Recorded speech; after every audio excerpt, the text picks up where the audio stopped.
बीड जिल्ह्यातील अंबाजोगाई तालुक्यात चालू असलेल्या 2 दिवसीय इस्तेमाकडे निघालेल्या दुचाकीच्या कार सोबत झालेल्या भीषण अपघातात 3 जण जखमी झाल्याची दुर्दैवी घटना घडली आहे। या संदर्भात मिळालेली अधिक माहिती अशी की बीड जिल्ह्यातील अंबाजोगाई तालुक्यात 2 दिवसीय इस्तेमाला सुरुवात झाली आहे। या इस्तेमाचा आज गुरुवार दिनांक 2/1/2025 रोजी पहिला दिवस असून शुक्रवार दिनांक 3/1/2025 रोजी संध्याकाळी 9 वाजता समाप्त होणार आहे। याच इस्तेमाकडे निघालेल्या दुचाकी सवाराला नेकतूर परिसरात भरधाव आलेल्या कार क्रमांक MH44Z1799 ने जोराची धडक दिली। या धडकेत 3 जण जखमी झाले असून तिघांची प्रकृती चिंताजनक असल्याने उपचारकामी औरंगाबाद कडे पाठवण्यात आले आहे।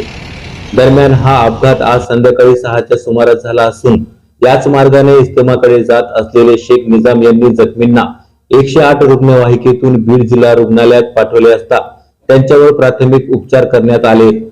शेख साद जाकीर वय 21 राहणार तेलगाव नाका बीड, शेख बिलाल शेख पाशा वय 17 राहणार तेलगाव नाका बीड, शेख फैजान शेख रियाज वय 20 राहणार ईदगाह रोड तेलगाव नाका बीड हे तिघे या अपघातात जखमी झाले असून तिघांचीही प्रकृती चिंताजनक असल्याने पुढील उपचारासाठी औरंगाबाद येथे दाखल करण्यात आले आहे। रोजच्या ताज्या घडामोडी जाणून घेण्यासाठी आमच्या चॅनलला लाईक करा, सबस्क्राईब करा आणि बेल आयकॉन दाबा।